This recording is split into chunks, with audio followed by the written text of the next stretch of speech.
Peaceful ministry इस channel पर आपका स्वागत करता है। यदि आप इस चैनल पर नए हैं तो कृपया इस चैनल को लाइक, शेयर और सब्सक्राइब करें। धन्यवाद। हम 3 दिवसीय उपवास और भविष्यवाणी सम्मेलन 2024 में आपका स्वागत करते हैं। अब हमारे बीच रेवरेंड पास्टर नहमाया नगराले कुछ वचन बातेंगे। प्यास का कुछ भी अंदर हम कमजोरी, वीकनेसपन ये सब नहीं आना चाहिए। हम लोग प्रार्थना में बैठना चाहिए, प्रार्थना करना चाहिए करके बोलने से हमको किसी को भूख नहीं लगा मेरे भी हो, और प्यास भी नहीं लग रहा, लेकिन फिर भी हम लोग जानबूझ के पानी पी रहे, चाय पी रहे। हालेलुया। तो एक जगह परमेश्वर ने बोला है ये उपवास बिना जाति किसी और कारण से नहीं निकल सकता। अभी उपवास इसलिए पकड़ना है मेरे प्रियो, उपवास पकड़ने के द्वारा, क्योंकि योएल में परमेश्वर ने कहा कि रोते हुए, आंसू बहाते हुए, पीटते हुए, कांपते हुए मेरी उपासना करना। मिस्र देश से इजरायलियों को परमेश्वर ने इसीलिए छुड़ाया कि वो परमेश्वर की उपासना करे। जब आप उपवास करते हो तो आपकी आत्मा जो है ना मजबूत बन जाती है, आत्मिक क्षेत्र में आप लोग मजबूत बन जाते हो। हालेलुया। क्या हुआ? हालेलुया। इसलिए उपवास रखना है। खाना तो अपन सब दिन खाते हैं, हर दिन खाना खाते हैं, ऐसा कोई दिन है जिसमें अपन भूखा सोएंगे। परमेश्वर हर दिन हमको रोटी खिलाता है। उसने क्या बोला? जंगल में जो शेर गरजता है उसको खाने पीने की घटी हो सकती है, लेकिन मेरे डरवियों को किसी बात की घटी नहीं होती करके परमेश्वर ने बोला। परमेश्वर हम में से किसी को भी भूखा सुलाता नहीं है, लेकिन हम लोग परमेश्वर के लिए जब उपवास करते हैं तो परमेश्वर आपको, हमको, उपासना करने वाले को क्या करता है? देखता है मेरे प्रियो। हालेलुया। तो आज का तीसरा दिन है और कुछ लोग ड्यूटी से छुट्टी नहीं मिला करके नहीं आया, कुछ लोग गांव जाकर है। मेरे प्रियो, अभी पिछले टाइम पे हम लोग 2-3 दिन पहले हम लोग एक जगह गए थे, घूमने के लिए गए थे मेरे प्रियो। हम लोग यहाँ से गाय का 18 वचन पढ़ेंगे।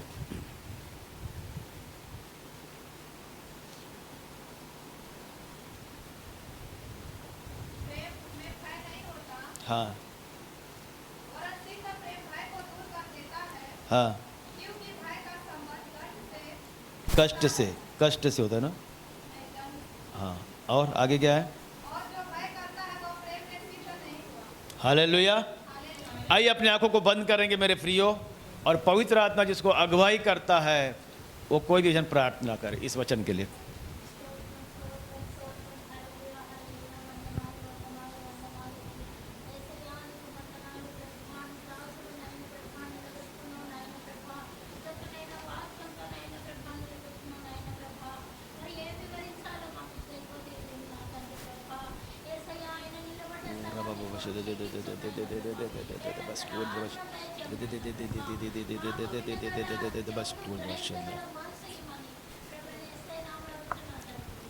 आमीन। प्रेम में भय नहीं होता, सिद्ध प्रेम भय को दूर कर देता है। भय का संबंध दंड से होता है, और जो भय करता है वो प्रेम में सिद्ध नहीं हुआ। हालेलुया। देखो वचन में क्या लिखा है कि प्रेम में भय नहीं होता।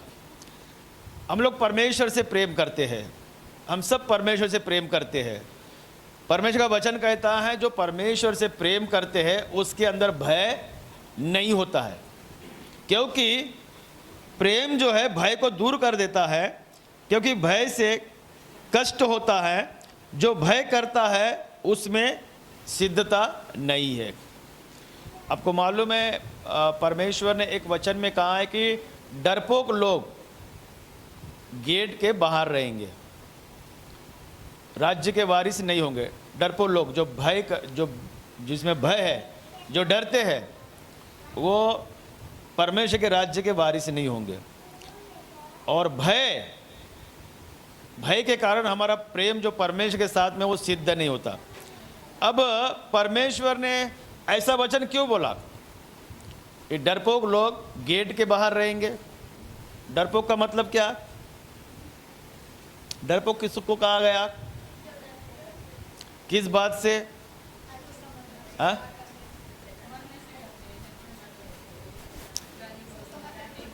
देखो अभी अपन मर रहे तो अपने को पता नहीं रहता कि अपन मर रहे करके। अगर पता रहता तो अपन मरने के पहले रोना धोना चालू कर देते थे, है क्या नहीं? अपने को पता रहता कि अपना परमेश्वर ने क्या किया, हमारा जन्मदिन बताया अपने को, लेकिन मरण का दिन नहीं बताया उसने, क्योंकि परमेश्वर जानता है अगर मरण दिन अभी अगर अपने को बता देता तो अपन मरने के पहले अगर समय आ गया तो अपन रोना धोना चालू कर देते। एक व्यक्ति था जिसको मरना बताया, वो था जॉन ऑस्टिन। जॉन ऑस्टिन था, उसको परमेश्वर ने बताया था कि कौन से तारीख में, कौन से समय में, कौन से साल में तू मरने वाला है। तो उसने क्या किया पता है क्या? मरने से पहले उसके सभी चर्च के कमेटी वालों को, रिश्तेदारों को, सभी को बुलाया उसने, और मरने के पहले एक दिन सबको बुलाकर सारा सेवकाई का अधिकार सौंप कर मरने के पहले वो सभी को खाना खिलाया। और उसको मालूम था भी आज रात को वो जाने वाला है। नींद में वो चले गया मेरे प्रियो। जॉन ऑस्टिन करके एक परमेश्वर का दास है, वो एक इंसान है जिसको परमेश्वर ने मरने की डेट बताया, तो उसने पहले ही तैयारी कर दिया, और जब मरने का समय आ गया तो रात को 12 बजे उठ के मर के प्रभु के पास में वो चले गया। डरपोक लोग परमेश्वर के राज्य के वारिस नहीं होते। डर का मतलब क्या है? जो परमेश्वर का शुभ संदेश लोगों को बांटने के लिए जो लोग डरते हैं, वे लोग परमेश्वर के राज्य के वारिस नहीं होंगे। ऐसा इंसान को कभी नहीं डरता। डरता क्या? नहीं डरता। लेकिन वचन बताने के लिए क्या करता है? वो डर जाता है। आप किसी के साथ झगड़ा करने के लिए बोलो, किसी का चुगली करने के लिए बोलो, कोई चोरी करने के लिए बोलो, झूठ बोलने के लिए बोलो, आप डरता क्या? नहीं डरता। लेकिन आपको वचन बताने के लिए बोलो कई अन्य जाति को या कोई बीमार व्यक्ति को, तो आप वहाँ पर क्या करेगा? डर जाएगा। आप वचन बताने के लिए डरते, बाकी किसी और बात से नहीं डरते। परमेश्वर ने क्या बोला है? डरपोक लोग गेट के बाहर रहेगा, उनको अंदर आने का जगह नहीं देगा। आपको परमेश्वर ने बोला है जो मुझसे प्रेम करता है उसका प्रेम मुझ में सिद्ध होता है, और सिद्ध प्रेम भय को दूर कर देता है। मतलब आप अगर सिद्ध रूप से या मन से अगर परमेश्वर को प्रेम करते हैं तो आपका प्रेम उसके ऊपर सिद्ध है, आपके अंदर कोई भी भय नहीं है। आप बेखटके परमेश्वर का वचन को अन्य जातियों को, नॉन बिलीवर्स को, विश्वासी को, हर एक प्राणी को जिसमें आत्मा प्राण देह से बना हुआ है, आप परमेश्वर का वचन प्रचार करके, परमेश्वर का वचन बता के आप अपने प्रेम को परमेश्वर के साथ में सिद्ध कर सकते हो। हालेलुया। सिद्ध प्रेम का मतलब है परमेश्वर के वचन को उन लोगों तक पहुंचाना जो लोग परमेश्वर के वचन को नहीं जानते। तो इसके लिए कुछ करना पड़ता, कष्ट उठाना पड़ता क्या? कुछ नहीं। बाइबल आपके हाथ में, आपका मुंह आपके पास में है, आपकी जुबान आपके पास में है। केवल करना क्या है? परमेश्वर से प्रेम करना है। और परमेश्वर से प्रेम करने का मतलब क्या है? उसका वचन उन लोगों तक पहुंचाना है जो लोग परमेश्वर के वचन को नहीं जानते। तभी परमेश्वर का प्रेम हम में क्या हो जाता है? सिद्ध हो जाता है। सिद्ध का मतलब क्या है? पवित्र हो जाता है। पवित्र किससे बनते हैं अपन?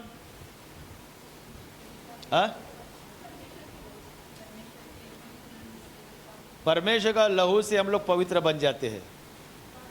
हालेलुया। और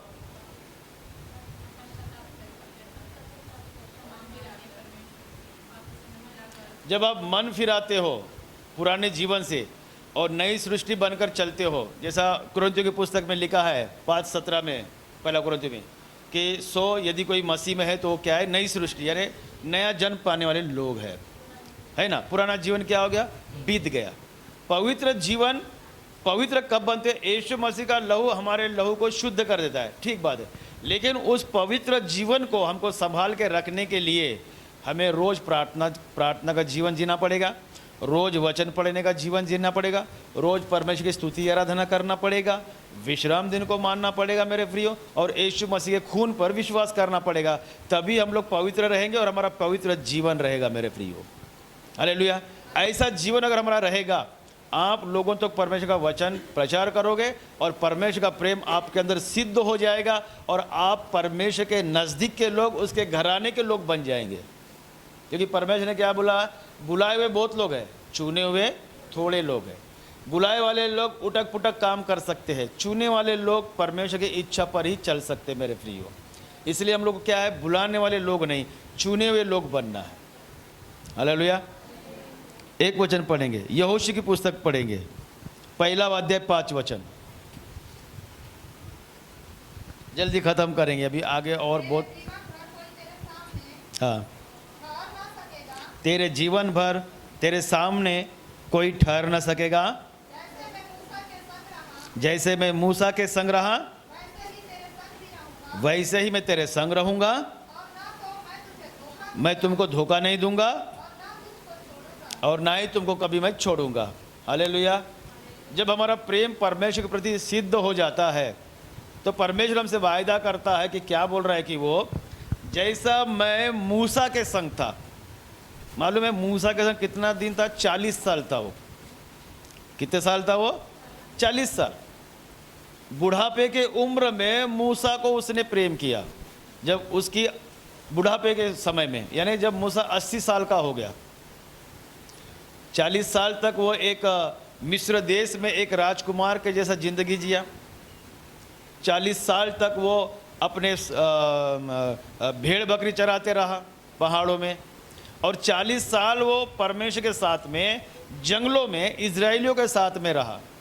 यानी 80 साल के उम्र में परमेश्वर ने मूसा को प्रेम किया और मूसा ने परमेश्वर से प्रेम किया। और जब परमेश्वर के प्रति मूसा का प्रेम सिद्ध हुआ तो परमेश्वर ने उसे मिस्र देश में भेजा, जहां उसको मौत की सजा हो गई थी, जहां के लोग उसके जान के दुश्मन थे। उसी देश में परमेश्वर ने उसे भेजा, वहां के गवर्नर के पास उसे भेजा। बाइबल बतलाती है कि मूसा इस संसार में सबसे अधिक नम्र स्वभाव का था, बहुत ही नम्र था, पढ़ा लिखा था, सब प्रकार के विद्या से वो संतुष्ट था। मिस्र की शिक्षा प्राप्त की उसने, और पूरी शिक्षा से, और सेनापति भी था वो मिस्र देश का। मेरे प्रियो, और परमेश्वर ने उसे मिस्र देश में भेजा इजराइल को छुड़ाने के लिए। और जब वहाँ से छुड़ा के लाए तो 40 साल तक परमेश्वर मूसा के साथ जंगलों में रहा। जैसा मूसा जंगलों में भटक रहा था, परमेश्वर भी उसके साथ साथ रहा। बादल का खंभा बनकर उसके सामने सामने परमेश्वर चलता था। जंगलों में रोशनी नहीं थी, एक तो चांद का प्रकाश तेज कर देता था रात में, और जब दिन में भी जब अंधेरा रहता था तो बादल का खंभा बनकर उसके सामने रहता था। 40 साल तक मूसा के साथ जंगलों में, पहाड़ों में, नदियों में, समंदर में, हर परिस्थिति में परमेश्वर उसके साथ रहा और उसे कभी धोखा नहीं दिया और कभी उसने छोड़ा नहीं। यहाँ यहोशू से बोल रहा है कि जैसा मैं मूसा के साथ था वैसा मैं तुम्हारे साथ भी हूँ। वो मूसा का परमेश्वर था, वही परमेश्वर हमारा है। वो भूतकाल का परमेश्वर, भविष्यकाल का परमेश्वर और वर्तमान का परमेश्वर, वो कभी नहीं बदलता। आज और कल युगानुग एक सा परमेश्वर है। जो काम उसने अपने पितरों के ज़माने में किया था, वो काम आज अपने बच्चों के ज़माने में वही काम वो करता है। इसके लिए हमको क्या करना है? आपका प्रेम परमेश्वर के प्रति सिद्ध बनाना है मेरे प्रियो, आपका जीवन पवित्र बनाना है। क्योंकि परमेश्वर बोल रहा है कि मैं तुझे धोखा नहीं दूंगा और तुझे मैं कभी छोड़ूंगा नहीं, मैं हमेशा तुम्हारे साथ रहता हूँ। हालेलुया। और इस पृथ्वी में जीने के लिए, इस संसार में जीने के लिए परमेश्वर का साथ हमारे साथ में रहना ज़रूरी है, क्योंकि बिना परमेश्वर के हम इस दुनिया में जी नहीं सकते। मान लो अगर हम लोग जी भी लेंगे, दाऊद राजा ने बोला है, अय्यूब ने बोला है कि परमेश्वर का भय मान और बुराई से दूर रहे। तो परमेश्वर का भय मानने का क्या मतलब है? कि बुद्धि, और बुराई से दूर रहने का मतलब क्या है? समझ। अब बुद्धिमान और समझ बनो। और भजन संहिता लिखने वाला क्या बोलता है? मनुष्य की उम्र 70 या 80 वर्ष होगी, अगर घर का अच्छा रईस होगा, अच्छा खाना खाता होगा, प्रोटीन लेता होगा, विटामिन खाता होगा या कैल्शियम खाता होगा, यानी खा पी के अच्छा तंदुरुस्त होगा, तो 80 साल से ज़्यादा 90 साल तक बच जाएगा वो। लेकिन उसका मरना निश्चित है और न्याय का होना परमेश्वर ने निश्चित कर दिया। आप प्रभु में रहो या प्रभु में मत रहो, नरक में, अगर प्रभु में नहीं है तो नरक में डाल देगा, अगर प्रभु में है तो अनंत काल का जीवन मिलेगा। अनंत काल का जीवन मतलब है कि कभी ना खत्म होने वाला जीवन, यानी हमारा आत्मा का मरना ही नहीं है। ये शरीर मिट्टी का मिट्टी में मिल जाएगा और हम परमेश्वर में राज्य करेंगे अगर आपका हमारा जीवन सिद्ध और पवित्र है तो। यूहन्ना जब यरदन नदी में बपतिस्मा दे रहा था, मन फिराओ, स्वर्ग का राज्य निकट है, मन फिराओ, यही प्रचार करता था वो, और यरदन नदी में लोगों को बपतिस्मा देता था। यीशु मसीह ने भी यही प्रचार किया, मन फिराओ, स्वर्ग का राज्य निकट है। पौलुस ने भी यही प्रचार किया, मन फिराओ, स्वर्ग का राज्य निकट है। यानी परमेश्वर के दास लोग, नबुकत करने वाले लोग, नबी लोग परमेश्वर का वचन यही प्रचार कर रहे थे कि आप लोग अपने पापों से मन फिराओ, आप सिद्ध बनो और परमेश्वर के पास में लौट आओ, ताकि स्वर्ग का राज्य निकट है। मतलब परमेश्वर का आना निकट है, ताकि हम लोग बचाया जा सके। परमेश्वर आपको कभी नहीं छोड़ता। जब जब आप प्रभु के साथ रहोगे तब तक परमेश्वर आपके साथ रहेगा। लेकिन उसने एक शर्त रखी। जब आदम और हवा को अदन के बटिका में उसने बनाया था तो उसके लिए धन संपत्ति भी, सुलेमानी पत्थर, नीलमणि, हीरे, मोती, हर प्रकार की धन संपत्ति उसने अदन के बटिका में बनाया। अदन की बटिका पृथ्वी का ये दूसरा स्वर्ग है जो आदम और हवा के लिए उसने बनाया था। और वहाँ पे सब कुछ खजाना, सब कुछ उसके लिए बनाया। बिना परिश्रम के उसको वहाँ पे रोटी तोड़ने के लिए परमेश्वर ने बनाया। लेकिन आदम और हवा के बीच में क्या रखा उसने? परमेश्वर और आदम के बीच में क्या? एक शर्त रखी परमेश्वर ने, आदम तू इस अदन के बटिका का ईश्वर तब बनेगा जब मैं तुझे ये शर्त बताता हूँ, इस शर्त को तो मानेगा। देख ये सब कुछ तेरा है, यहाँ के सब वृक्ष का फल खा सकता है, ये सब कुछ तेरे लिए ही मैंने बनाया है और ये सब तेरा है और तू ही इसका अधिकारी है। लेकिन बेटा एक बात कान धर के सुन लेना, तू अदन के बाटिका में जो बीज में जो भले बुरे का ज्ञान का जो वृक्ष का फल है बेटा, उसे तू ना छूना नहीं, ना तू खाना नहीं, वहाँ तू जाना भी नहीं और उसे तू देखना भी नहीं बेटा। देख जिस दिन तू खाएगा, जिस दिन तू ये खाएगा तो क्या हो जाएगा? मर जाएगा। मेरे प्रिय परमेश्वर के लोगों, एक शर्त रखी थी लेकिन उन्होंने आज्ञा का उल्लंघन कर दिया, तोड़ दिया उन्होंने आज्ञा, और परमेश्वर ने वहाँ से धक्के मार कर उनको अदन के बटिका से निकाल दिया। आपको मालूम है सबसे पहले परमेश्वर ने एक पशु की बलि किया था। कितने लोग जानते हैं? बाइबल में लिखा है कि बिना खून बहाए सो पापों की क्षमा नहीं है। तो फिर आदम और हवा को कैसा क्षमा किया प्रभु ने, जबकि उन्होंने क्षमा मांगा ही नहीं था? तो परमेश्वर ने एक पशु का बलि किया उस काल में, और उस पशु का बलि करके उसके खून से उनको क्षमा कर दिया और उसका ही चमड़ा उनको अंगरख बनाकर पहना दिया और अदन के बाटिका में से निकाल कर श्रापित करके उनको वहाँ से निकाल दिया। मेरे प्रिय, अब तुम जियो और मरो। उसी के कारण मृत्यु इस संसार में आई। एक आदम के पाप करने के द्वारा सारे मानव जाति पापी बन गए। एक आदम के द्वारा सारे मानव जाति पैदा, क्योंकि आदम के अंदर ही उसने मनुष्य जाति का बीज जो है आदम के अंदर डाला था परमेश्वर ने। मेरे प्रियो परमेश्वर के लोगों, उसने परमेश्वर की उपस्थिति को खो दिया पाप करके, गलती करके। लेकिन आप और हम लोग गलती न करें और परमेश्वर की उपस्थिति को ना खोए। परमेश्वर की उपस्थिति को खोने का मतलब है टुकड़ों का भिखारी बनना। वो सब वापस ले लेता प्रभु अगर हम लोग किसी पाप में या किसी अपराध में या परमेश्वर की आज्ञा का उल्लंघन कर देंगे तो जो कुछ भी हमारे पास में है वो सब लिया जाएगा और जिसके पास है उसको दिया जाएगा। इसलिए आप अपने आप का जीवन सिद्ध और पवित्र बनाए रखें। परमेश्वर के साथ लवलीन होकर प्रार्थना में अपना समय बिताइए। कब प्रभु आएगा कोई नहीं जानता, लेकिन आप तैयार रहना है कि वो आने वाला है। बुद्धिमान स्त्रियों ने जब अपने कुप्पी में तेल लिया था और वो बिल्कुल तैयारी में थे, वो लोग प्रभु के साथ चले गए। मूर्ख लोग रह गए यहाँ पर, जो नींद के प्यारे थे, जो आलसी थे, जिसे कुप्पी में तेल नहीं था, वो यही रह गया। मेरे प्रियो परमेश्वर के लोगों, पवित्र आत्मा में प्रार्थना करते रहो, परमेश्वर की बाट जोते रहो। आप अपने बच्चों की चिंता मत करो, आप पति की चिंता मत करो, भाई या किसी रिश्तेदार की चिंता मत करो, आप या खुद की चिंता मत करो। आपका ध्यान परमेश्वर को लगा रहना चाहिए, क्योंकि पहला पत्रस में 5 अध्याय 7 वचन में उसने बोला है कि तुम्हारा ध्यान मुझ पर रखो क्योंकि मेरा ध्यान तुम पर है करके बोला परमेश्वर ने। बोला ऐसा। जब हम अपना ध्यान परमेश्वर पर रखेंगे तो परमेश्वर भी अपना ध्यान जो है हमारे ऊपर रखता है। इसीलिए किसी बात का चिंता नहीं करना, किसी से डरना नहीं। आपके साथ परमेश्वर है। मेरे प्रियो, बहुत से लोग मुझे बदनाम करते हैं, गालियाँ देते, ठट्टा उठाते। बहुत से लोग मुझे हाथ पकड़ के शराब पीने के लिए चल बोलते हैं। मैं यही गांव में पैदा हो गया, घुग्गुस में ही। हमारा पिताजी बेलसनी का है, मेरी मम्मी सेनगांव की है, और हम लोग रहते थे बस्ती में, ग्राम पंचायत के साइड में हमारा मकान था। लेकिन तब हम लोग प्रभु के बारे में हम लोग नहीं जानते थे, प्रभु के बारे में बिल्कुल नहीं जानते, और ना ही हमको किसी ने बताया नहीं।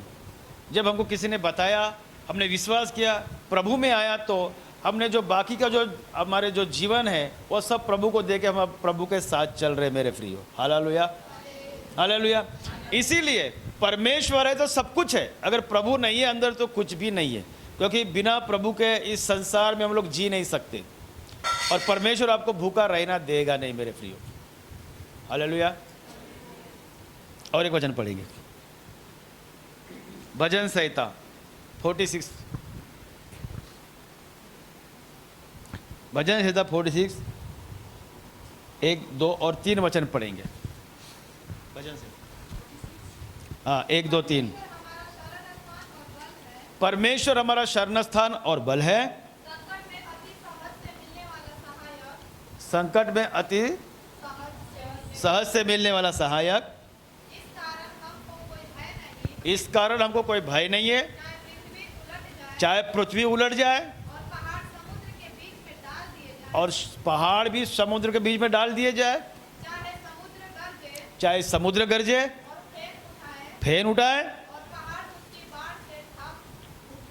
और पहाड़ उसके बाप से ढाप उठे, फिर भी हमको डर नहीं। हालेलुया। मेरे प्रियो, ये वचन का मतलब है दुनिया तीतर बितर होने दो, पहाड़ अपना जगह से सरकने दो, आंधी आने दो, तूफान आने दो, कुछ भी इस संसार में होने दो, आपको भयभीत होने की जरूरत नहीं है, बोल रहा परमेश्वर। आपको डरने की जरूरत नहीं है। प्रभु ने क्या बोला भजन संहिता में, तेरे निकट 1000 होंगे, तेरे दाहिने और दाहिने तेरे पास नहीं आएंगे, तो दुष्टि करेगा और दुष्टों के अंत को देखेगा, तो जवान सिंह अजगर को लताड़ेगा। हालेलुया। जो परम प्रधान के छावे स्थान में बैठा रहेगा वह सर्वशक्तिमान का ठिकाना पाएगा। आप लोग सर्वशक्तिमान का ठिकाना पाए हुए लोग हो। आपका परमेश्वर साधारण परमेश्वर नहीं है, वो आपके लिए, आपके बच्चों के लिए कुछ भी कर सकता है।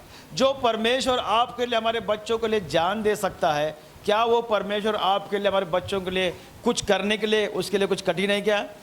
नहीं है। हमें समझना है, जो परमेश्वर हमारे लिए मर सकता है तो हमें जीवित रखने के लिए वो कुछ भी कर सकता है। हम लोग जिंदा रहना करके वो मरा है, तो आप कैसा मरेंगे मेरे प्रियो? मरेगा क्या? नहीं मर सकता। शैतान को, परमेश्वर के लोगों को मारने का अधिकार नहीं है क्या? मृत्यु और जीवन कौन बनाया? परमेश्वर ने बनाया। परमेश्वर के इजाज़त से मरते अपन, चाहे मनुष्य हो, चाहे कोई पक्षी हो, ईगल हो या उकाब हो, कोई भी हो, चिड़िया भी क्यों ना हो, परमेश्वर की इजाज़त से मरता है।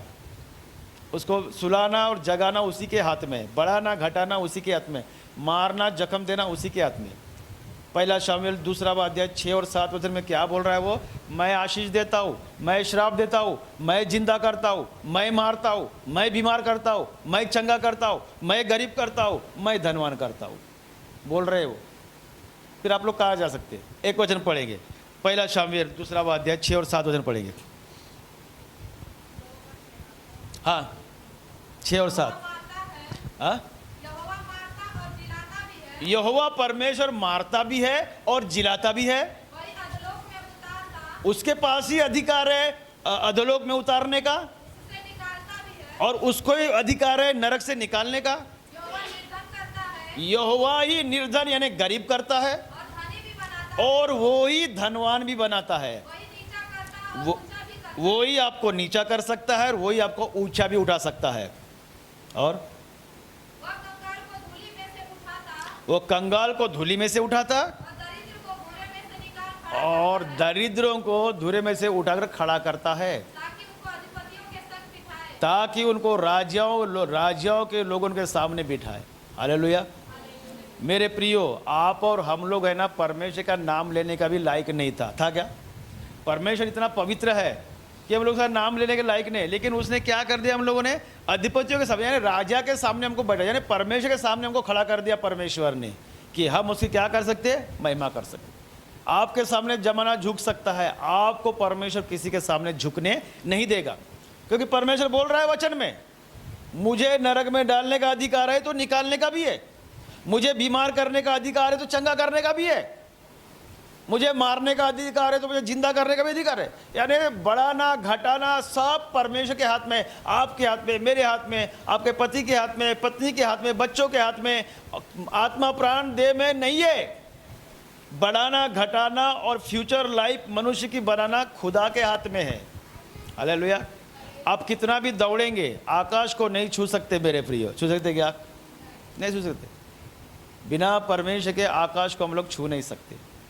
आप परमेश्वर के साथ चलेंगे तो आकाश को भी परमेश्वर क्या करेगा? छूने को लगाएगा। आपको लगाएगा नहीं लगाएगा? इसलिए मेरे प्रियो, आप स्वयं कुछ नहीं कर सकते, परमेश्वर आपके अंदर रह के सब कुछ करता है। इसलिए आपका जीवन कैसा रहना चाहिए? सिद्ध और पवित्र रखना है। प्रभु आपसे बात करेगा, दर्शन देगा, आपके घर में आएगा, आपके बच्चों से बात करेगा, आपसे बातें करेगा। जहाँ उसको पवित्र जगह मिलती है परमेश्वर वही उतरता है। जहाँ उसको पवित्र जगह नहीं मिलती परमेश्वर उस स्थान में कभी नहीं आता मेरे प्रियो। याद रखिए, आप तुम्हारा देह उसकी आत्मा का मंदिर है। जब आप सिद्ध और पवित्र बने रहोगे, एनी टाइम परमेश्वर आपके घर में आएगा, आपके हृदय में आएगा। सोने चांदी के ऐशो-आराम के बंगले में परमेश्वर नहीं रहता। हमारी सूरज शक्ल देख के परमेश्वर प्रसन्न नहीं होता, अपना फेस देख के प्रसन्न नहीं होता। परमेश्वर प्रसन्न होता है आपका जीवन देख के, कि आप परमेश्वर के लिए समर्पित है, पवित्र है, सिद्ध है, तैयार है, वो देखता है परमेश्वर। और जब वो परमेश्वर वो सारे बातें आपके अंदर पाता है तो आपको एक राजा के समान, रानी के समान परमेश्वर देखता है और आपको आशीषित करता है। हालेलुया। अभी समय बहुत हो गया, वचन बहुत है, लेकिन मैं यहाँ समाप्त कर देता हूँ। आगे में अपने को प्रभु भोज में जाएंगे।